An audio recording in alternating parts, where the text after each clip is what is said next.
ರಾತ್ರಿ ತುಂಬಾ ಕತ್ತಲಾಗಿತ್ತು. ಕಾಳಿಘಾಟಿಗೆ ಅನ್ನೋ ಸಣ್ಣ ಹಳ್ಳಿ ದಾರಿಯಲ್ಲಿ ರಾಹುಲ್ ತನ್ನ ಬೈಕ್ ಮೇಲೆ ಹೋಗುತ್ತಿದ್ದ. ಫೋನ್ ಡೆಡ್ ಆಗಿತ್ತು. ಸುತ್ತಮುತ್ತ ಯಾರೂ ಇಲ್ಲ. ಕೇವಲ ಭಯಾನಕ ಮೌನ. ಅಕಸ್ಮಾತ್ ಅವನು ಒಂದು ಹಳೆಯ ಮರದ ಬಳಿ ನಿಂತ.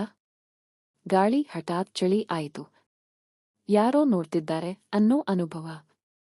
ಯಾರು ಅಲ್ಲಿ? ಅವನು ಕೂಗಿದ. ಉತ್ತರ ಇಲ್ಲ. ಆದ್ರೆ ಚೆಕ್ ಚೆಕ್ ಚೆಕ್. ಯಾರೋ ನಿಧಾನವಾಗಿ ನಡೆದುಕೊಂಡು ಬರುತ್ತಿರುವ ಶಬ್ದ. ರಾಹುಲ್ ಹಿಂದಕ್ಕೆ ತಿರುಗಿ ನೋಡಿದ. ಒಬ್ಬ ಹೆಂಗಸು. ಬಿಳಿ ಸೀರೆಯಲ್ಲಿ.